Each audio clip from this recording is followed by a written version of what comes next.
भारतीय नागरिक सुरक्षा संहिता 2023 की धारा 440 जो सत्र न्यायाधीश की पुनरीक्षण शक्तियां सेशंस जजेस पावर्स ऑफ रिवीजन से संबंधित है। धारा 440 सत्र न्यायाधीश की पुनरीक्षण शक्तियां। यह धारा सत्र न्यायाधीश सेशंस जज को पुनरीक्षण रिवीजन की शक्तियां प्रदान करती है, जो उच्च न्यायालय हाई कोर्ट की पुनरीक्षण शक्तियों के समान होती हैं। यह सुनिश्चित करता है कि निचली अदालतों के फैसलों की न्यायिक समीक्षा जिला स्तर पर भी हो सके, जिससे न्याय प्रणाली में दक्षता और पहुंच बढ़े। एक ऐसे किसी भी मामले में जिसका अभिलेख रिकॉर्ड सत्र न्यायाधीश ने स्वयं मंगाया है, धारा 428 के तहत सत्र न्यायाधीश उन सभी या किसी भी शक्ति का प्रयोग कर सकता है जो उच्च न्यायालय धारा 442 की उपधारा ए के अधीन प्रयोग कर सकता है। सरल शब्दों में, अगर सत्र न्यायाधीश ने अपने अधिकार क्षेत्र में किसी निचली आपराधिक अदालत के मामले के रिकॉर्ड को खुद मंगवाया है, जैसा कि धारा 428 में बताया गया है, तो उस मामले में सत्र न्यायाधीश के पास वे सारी शक्तियां होंगी या उनमें से कोई भी शक्ति होगी जो हाई कोर्ट धारा 442 की उपधारा 8 के तहत प्रयोग कर सकता है। महत्व: यह सत्र न्यायाधीश को मजिस्ट्रेट अदालतों के निर्णयों की व्यापक समीक्षा करने का अधिकार देता है, जिससे जिला स्तर पर ही न्यायिक त्रुटियों को सुधारा जा सके और न्याय सुनिश्चित हो। 2. जहां उपधारा 8 के अधीन सत्र न्यायाधीश के समक्ष पुनरीक्षण के माध्यम से कोई कार्यवाही शुरू की जाती है, तो धारा 442 की उपधारा 2, 3, 4 और 5 के प्रावधान जहां तक संभव हो ऐसी कार्यवाही पर लागू होंगे और उक्त उपधाराओं में उच्च न्यायालय के संदर्भों को सत्र न्यायाधीश के संदर्भ के रूप में समझा जाएगा। सरल शब्दों में, जब सत्र न्यायाधीश उपधारा 8 के तहत पुनरीक्षण की कोई कार्यवाही शुरू करता है, तो धारा 442 की उपधारा 2, 3, 4 और 5 में बताए गए नियम और प्रक्रियाएं भी लागू होंगी। और उन उपधाराओं में जहां भी उच्च न्यायालय शब्द का उल्लेख है, उसे सत्र न्यायाधीश समझा जाएगा, यानी नियम वही रहेंगे, बस लागू करने वाला प्राधिकारी सत्र न्यायाधीश होगा। महत्व: यह पुनरीक्षण कार्यवाही के लिए एक समान प्रक्रिया सुनिश्चित करता है, चाहे वह हाई कोर्ट में हो या सत्र न्यायालय में। 3. जहां किसी व्यक्ति द्वारा या उसकी ओर से सत्र न्यायाधीश के समक्ष पुनरीक्षण के लिए कोई आवेदन किया जाता है, तो ऐसे व्यक्ति के संबंध में उस पर सत्र न्यायाधीश का निर्णय अंतिम होगा और उस व्यक्ति के कहने पर पुनरीक्षण के माध्यम से कोई और कार्यवाही उच्च न्यायालय या किसी अन्य न्यायालय द्वारा स्वीकार नहीं की जाएगी। सरल शब्दों में, अगर किसी व्यक्ति ने खुद या अपने वकील के माध्यम से सत्र न्यायाधीश के सामने पुनरीक्षण का आवेदन किया है, तो उस मामले में सत्र न्यायाधीश का फैसला ही अंतिम होगा, यानी वह व्यक्ति उसी मुद्दे पर फिर से पुनरीक्षण नहीं कर सकता। और उस व्यक्ति के कहने पर हाई कोर्ट या कोई अन्य कोर्ट उसी मामले में पुनरीक्षण के माध्यम से कोई और आवेदन स्वीकार नहीं करेगा। महत्व: यह न्यायिक प्रणाली में एक बार निर्णय अंतिम निर्णय के सिद्धांत को लागू करता है, जिसे रेस जुडिकाटा भी कहा जाता है। यह फॉरम शॉपिंग, एक ही मामले को बार बार अलग अलग अदालतों में ले जाना को रोकता है और न्यायिक संसाधनों के दुरुपयोग को कम करता है। इस धारा का समग्र महत्व: धारा 440 सत्र न्यायाधीश को पुनरीक्षण की महत्वपूर्ण शक्तियां प्रदान करके न्याय प्रणाली के विकेंद्रीकरण में सहायता करती है। यह सुनिश्चित करती है कि निचली अदालतों के फैसलों की प्रभावी समीक्षा जिला स्तर पर भी हो सके, जिससे समय और संसाधनों की बचत हो। साथ ही यह पुनरीक्षण प्रक्रिया में अंतिम निर्णय के सिद्धांत को भी लागू करती है, जिससे अनिश्चितता समाप्त होती है और मामलों का समय पर निपटारा होता है। भारतीय नागरिक सुरक्षा संहिता 2023 की धारा 441 जो अपर सत्र न्यायाधीश की शक्ति पावर ऑफ एडिशनल सेशंस जज से संबंधित है। धारा 441 अपर सत्र न्यायाधीश की शक्ति। यह धारा स्पष्ट करती है कि एक अपर सत्र न्यायाधीश एडिशनल सेशंस जज को सत्र न्यायाधीश सेशंस जज के समान ही शक्तियां प्राप्त होती हैं, विशेष रूप से पुनरीक्षण रिवीजन से संबंधित मामलों में जब सत्र न्यायाधीश उन्हें कोई मामला स्थानांतरित ट्रांसफर करता है। एक अपर सत्र न्यायाधीश एडिशनल सेशंस जज को इस अध्याय के अधीन सत्र न्यायाधीश की सभी शक्तियां प्राप्त होंगी और वह उनका प्रयोग कर सकता है किसी भी ऐसे मामले के संबंध में जो उसे सत्र न्यायाधीश के किसी सामान्य या विशेष आदेश द्वारा या उसके अधीन स्थानांतरित किया जा सकता है। सरल शब्दों में, ओ कौन एक अपर सत्र न्यायाधीश, ओ क्या शक्तियां उसे सत्र न्यायाधीश के समान ही सारी शक्तियां प्राप्त होंगी इस अध्याय यानी पुनरीक्षण से संबंधित शक्तियों के संदर्भ में। ओ कब इन शक्तियों का प्रयोग वह तभी कर सकता है जब सत्र न्यायाधीश उसे कोई मामला स्थानांतरित करे ट्रांसफर। यह स्थानांतरण किसी सामान्य आदेश जैसे कार्य वितरण के लिए एक सामान्य निर्देश या विशेष आदेश किसी खास मामले के लिए द्वारा हो सकता है। महत्व, ओ कार्यभार का वितरण। यह सत्र न्यायाधीश को अपने कार्यभार को अपर सत्र न्यायाधीशों के बीच वितरित करने की अनुमति देता है, जिससे अदालतों की कार्यकुशलता बढ़ती है। ओ समान अधिकार। यह सुनिश्चित करता है कि जब एक मामला अपर सत्र न्यायाधीश को स्थानांतरित किया जाता है तो उसके पास उस मामले को सत्र न्यायाधीश के समान ही कानूनी रूप से निपटाने की पूरी शक्ति हो। ओ न्यायिक दक्षता। जिला स्तर पर पुनरीक्षण मामलों का तेजी से निपटारा संभव होता है क्योंकि एक से अधिक न्यायाधीश इन शक्तियों का प्रयोग कर सकते हैं। संक्षेप में, धारा 441 यह बताती है कि एक अपर सत्र न्यायाधीश के पास वही सारी पुनरीक्षण शक्तियां होती हैं जो एक सत्र न्यायाधीश के पास होती हैं, बशर्ते कि सत्र न्यायाधीश ने उसे कोई मामला सामान्य या विशेष आदेश के तहत सौंपा हो। भारतीय नागरिक सुरक्षा संहिता 2023 की धारा 442 जो उच्च न्यायालय की पुनरीक्षण शक्तियां high courts powers of revision से संबंधित है। धारा 442 उच्च न्यायालय की पुनरीक्षण शक्तियां। यह धारा उच्च न्यायालय हाई कोर्ट को पुनरीक्षण रिवीजन की व्यापक शक्तियां प्रदान करती है।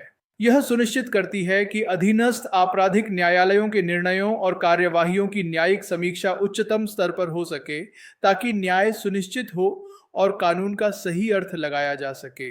आन 1 ऐसे किसी भी मामले में जिसका अभिलेख रिकॉर्ड स्वयं उच्च न्यायालय ने मंगाया है धारा 428 के तहत या जो अन्यथा उसके संज्ञान में आता है, उच्च न्यायालय अपने विवेक से इन इट्स डिस्क्रिशन अपील न्यायालय को धारा 427, 430, 431 और 432 द्वारा प्रदत्त किसी भी शक्ति या सत्र न्यायालय को धारा 344 द्वारा प्रदत्त किसी भी शक्ति का प्रयोग कर सकता है।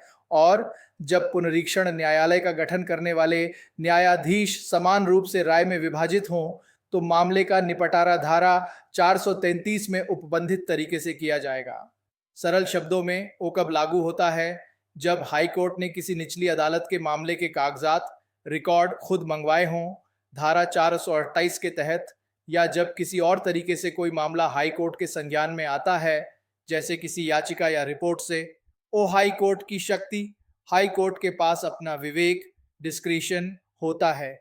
वह अपील न्यायालय की शक्तियां धारा 427 अपीलीय न्यायालय की विभिन्न शक्तियां जैसे निर्णय पलटना, सजा बदलना। धारा 430 अपील लंबित रहने तक सजा निलंबित करना, जमानत देना। धारा 421 दोष मुक्ति से अपील में गिरफ्तारी। और धारा 432 आगे साक्ष्य लेना में दी गई कोई भी शक्ति प्रयोग कर सकता है। सत्र न्यायालय की शक्तियां धारा 344 शायद अभियोजन पक्ष के किसी कार्य से संबंधित शक्ति में दी गई कोई भी शक्ति प्रयोग कर सकता है। ओ न्यायाधीशों की राय में विभाजन। यदि पुनरीक्षण की सुनवाई करने वाले हाई कोर्ट के न्यायाधीशों की बेंच में राय बराबर बराबर बढ़ जाती है तो उस मामले का निपटारा धारा 433 में बताए गए तरीके से होगा, यानी मामला किसी तीसरे न्यायाधीश को भेजा जाएगा या बड़ी बेंच द्वारा फिर से सुना जाएगा। आइन 2, अभियुक्त को सुनवाई का अवसर 2, इस धारा के अधीन अभियुक्त या अन्य व्यक्ति के प्रतिकूल कोई भी आदेश तब तक नहीं दिया जाएगा जब तक कि उसे व्यक्तिगत रूप से या अधिवक्ता के माध्यम से अपने बचाव में सुने जाने का अवसर न मिल गया हो। सरल शब्दों में, हाई कोर्ट पुनरीक्षण की शक्ति का प्रयोग करते हुए किसी भी व्यक्ति, चाहे वह अभियुक्त हो या कोई अन्य, के खिलाफ कोई ऐसा आदेश नहीं दे सकता जो उसके लिए नुकसानदेह हो जब तक कि उस व्यक्ति को अपनी बात रखने का पूरा मौका न दिया गया हो, या तो खुद उपस्थित होकर या अपने वकील के माध्यम से। महत्व: यह प्राकृतिक न्याय के सिद्धांत का पालन करता है कि किसी भी व्यक्ति के खिलाफ प्रतिकूल आदेश पारित करने से पहले उसे सुने जाने का उचित अवसर दिया जाना चाहिए। 3. दोष मुक्ति को दोष सिद्धि में न बदलना। 3. इस धारा में कुछ भी ऐसा नहीं माना जाएगा जो उच्च न्यायालय को दोष मुक्ति के निर्णय को दोष सिद्धि में बदलने के लिए अधिकृत करता हो। सरल शब्दों में, हाई कोर्ट पुनरीक्षण की अपनी शक्तियों का प्रयोग करते हुए किसी व्यक्ति के दोष मुक्ति एक्विटल के फैसले को दोष सिद्धि कन्विक्शन में नहीं बदल सकता। महत्व: यह पुनरीक्षण और अपील के बीच एक महत्वपूर्ण अंतर है। दोष मुक्ति के खिलाफ अपील तो की जा सकती है, धारा 419, लेकिन पुनरीक्षण में दोष मुक्ति को सीधे दोष सिद्धि में नहीं बदला जा सकता। पुनरीक्षण की शक्ति का मुख्य उद्देश्य कानूनी त्रुटि या अनियमितता को ठीक करना है, न कि नए सिरे से तथ्यों का मूल्यांकन करके दोष मुक्ति को पलटना। 4. जहां अपील की जा सकती थी वहां पुनरीक्षण नहीं। 4. जहां इस संहिता के अधीन अपील की जा सकती है और कोई अपील नहीं लाई जाती है, वहां उस पक्ष की ओर से पुनरीक्षण के माध्यम से कोई कार्यवाही स्वीकार नहीं की जाएगी जो अपील कर सकता था। सरल शब्दों में, अगर किसी मामले में अपील करने का कानूनी अधिकार था, उदाहरण के लिए सजा इतनी बड़ी थी कि अपील की जा सकती थी, लेकिन उस व्यक्ति ने अपील नहीं की, तो वह व्यक्ति बाद में उसी मामले में पुनरीक्षण के लिए आवेदन नहीं कर सकता। महत्व: यह फॉरम शॉपिंग को रोकता है और सुनिश्चित करता है कि लोग अपनी अपील के अधिकार का उपयोग करें, बजाय इसके कि वे पुनरीक्षण की विशेष शक्ति का दुरुपयोग करें। डेस 2.5, अपील के बदले पुनरीक्षण आवेदन को अपील मानना। 5. जहां इस संहिता के अधीन अपील की जा सकती है, लेकिन किसी व्यक्ति द्वारा उच्च न्यायालय में पुनरीक्षण के लिए आवेदन किया गया है और उच्च न्यायालय संतुष्ट है कि ऐसा आवेदन इस गलत विश्वास के तहत किया गया था कि वहां कोई अपील नहीं बनती है और न्याय के हित में ऐसा करना आवश्यक है, तो उच्च न्यायालय पुनरीक्षण के लिए आवेदन को अपील की याचिका मान सकता है और उसी के अनुसार कार्यवाही कर सकता है। सरल शब्दों में, अगर किसी मामले में असल में अपील की जा सकती थी, लेकिन किसी व्यक्ति ने गलती से यह मानकर कि कोई अपील नहीं बनती है, हाई कोर्ट में पुनरीक्षण के लिए आवेदन कर दिया। और हाई कोर्ट को लगता है कि उस व्यक्ति की गलतफहमी थी और न्याय के हित में यह जरूरी है, तो हाई कोर्ट उस पुनरीक्षण आवेदन को एक अपील ही मान सकता है और उसके अनुसार ही उस पर सुनवाई और फैसला कर सकता है। महत्व: यह न्यायिक लचीलापन का एक उदाहरण है जो न्यायालय को तकनीकी त्रुटियों के बावजूद न्याय सुनिश्चित करने की अनुमति देता है, खासकर जब अपील करने वाले व्यक्ति की गलती सद्भावनापूर्ण हो। इस धारा का समग्र महत्व धारा 442 उच्च न्यायालय को अधीनस्थ अदालतों के फैसलों और कार्यवाहियों पर व्यापक पर्यवेक्षी और सुधारात्मक शक्ति प्रदान करती है। यह सुनिश्चित करती है कि न्याय सही ढंग से प्रशासित हो और कानून की सही व्याख्या की जाए। साथ ही यह पुनरीक्षण की शक्ति के दायरे पर महत्वपूर्ण प्रतिबंध भी लगाती है, जैसे दोषमुक्ति को दोष सिद्धि में न बदलना, सुनवाई का अवसर देना और वैकल्पिक अपील उपलब्ध होने पर पुनरीक्षण को प्रतिबंधित करना, जिससे न्यायिक प्रणाली में संतुलन और निष्पक्षता बनी रहे। भारतीय नागरिक सुरक्षा संहिता 2023 की धारा 443, जो पुनरीक्षण मामलों को वापस लेने या स्थानांतरित करने की उच्च न्यायालय की शक्ति, power of high court to withdraw और ट्रांसफर रिवीजन केसेस से संबंधित है।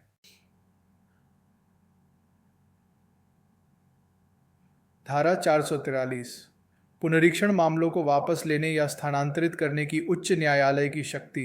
यह धारा उस स्थिति से संबंधित है जहां एक ही मुकदमे में दोषी ठहराए गए विभिन्न व्यक्तियों ने पुनरीक्षण के लिए अलग अलग अदालतों, उच्च न्यायालय और सत्र न्यायाधीश में आवेदन किया है। यह धारा उच्च न्यायालय को यह तय करने की शक्ति देती है कि इन सभी पुनरीक्षण आवेदनों की सुनवाई और निपटारा किस न्यायालय द्वारा किया जाएगा ताकि न्यायिक दक्षता और सुविधा सुनिश्चित हो सके।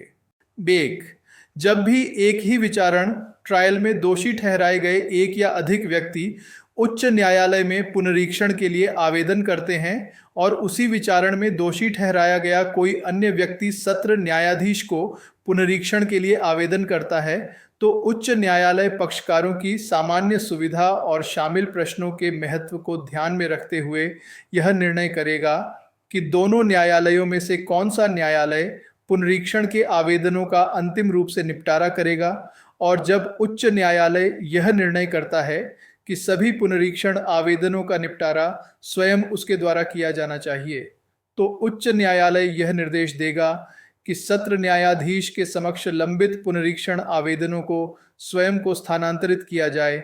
और जहां उच्च न्यायालय यह निर्णय करता है कि उसे पुनरीक्षण आवेदनों का निपटारा करना आवश्यक नहीं है, तो वह यह निर्देश देगा कि उसके पास किए गए पुनरीक्षण आवेदनों को सत्र न्यायाधीश को स्थानांतरित किया जाए। सरल शब्दों में, उस समस्या एक ही मुकदमे में कुछ लोगों को दोषी ठहराया गया। उनमें से कुछ ने पुनरीक्षण के लिए हाईकोर्ट में आवेदन किया, जबकि अन्य ने सत्र न्यायाधीश के पास आवेदन किया। ओ हाईकोर्ट का निर्णय। ऐसी स्थिति में हाईकोर्ट यह तय करेगा कि इन सभी पुनरीक्षण आवेदनों का अंतिम निपटारा किस अदालत, हाईकोर्ट या सत्र न्यायाधीश द्वारा किया जाना चाहिए। यह निर्णय लेते समय हाईकोर्ट इन बातों का ध्यान रखेगा। 1. पक्षकारों की सुविधा। सभी शामिल लोगों, दोषी, अभियोजन पक्ष के लिए क्या सुविधाजनक होगा। 2. प्रश्नों का महत्व। मामले में शामिल कानूनी या तथ्यात्मक प्रश्नों का कितना महत्व है। ओ स्थानांतरण का आदेश। अगर हाईकोर्ट तय करता है कि सभी आवेदन हाईकोर्ट खुद निपटाएगा, तो वह सत्र न्यायाधीश के पास लंबित आवेदनों को अपने पास मंगाने, स्थानांतरित करने का निर्देश देगा। अगर हाईकोर्ट तय करता है कि उसे इन आवेदनों को निपटाना जरूरी नहीं है, यानी सत्र न्यायाधीश बेहतर तरीके से निपटारा कर सकता है, तो वह अपने पास आए आवेदनों को सत्र न्यायाधीश को भेजने, स्थानांतरित करने का निर्देश देगा। महत्व। यह न्यायिक प्रणाली में दक्षता और एकरूपता सुनिश्चित करता है, जिससे एक ही मामले से संबंधित पुनरीक्षण आवेदनों पर विरोधाभासी निर्णय आने की संभावना कम हो जाती है। यह फॉरम शॉपिंग, अलग अलग अदालतों में जाकर अनुकूल फैसला पाने की कोशिश को भी रोकता है। 2. उच्च न्यायालय में स्थानांतरित आवेदन पर कार्यवाही। 2.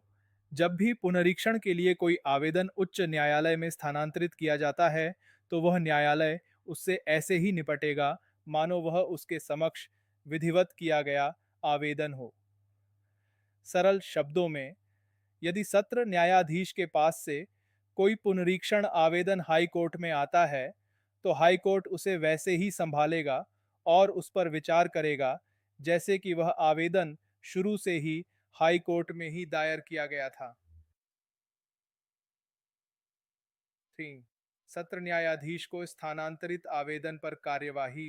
3. जब भी पुनरीक्षण के लिए कोई आवेदन सत्र न्यायाधीश को स्थानांतरित किया जाता है, तो वह न्यायाधीश उससे ऐसे ही निपटेगा मानो वह उसके समक्ष विधिवत किया गया आवेदन हो। सरल शब्दों में, इसी तरह यदि हाई कोर्ट के पास से कोई पुनरीक्षण आवेदन सत्र न्यायाधीश को आता है, तो सत्र न्यायाधीश उसे वैसे ही संभालेगा और उस पर विचार करेगा जैसे कि वह आवेदन शुरू से ही सत्र न्यायाधीश के पास ही दायर किया गया था। महत्व। उपधारा 2 और 3 ये उपधाराएं सुनिश्चित करती हैं कि स्थानांतरित किए गए आवेदनों के साथ कोई भेदभाव न हो और उन्हें पूरी तरह से और उचित कानूनी प्रक्रिया के अनुसार निपटाया जाए, भले ही वे मूल रूप से किसी अन्य अदालत में दायर किए गए हों। 4. पुनरीक्षण आवेदनों के अंतिम निपटान के बाद आगे आवेदन नहीं।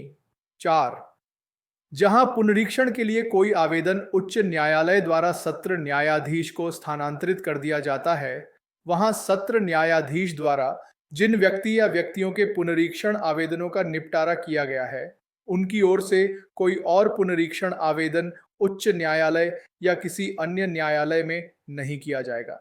सरल शब्दों में, यदि हाई कोर्ट ने पुनरीक्षण के आवेदन सत्र न्यायाधीश को भेज दिए थे और सत्र न्यायाधीश ने उन पर फैसला सुना दिया है, तो उन व्यक्तियों जिनके आवेदनों पर सत्र न्यायाधीश ने फैसला सुनाया है की ओर से कोई और पुनरीक्षण आवेदन न तो हाई कोर्ट में और न ही किसी अन्य अदालत में किया जा सकेगा।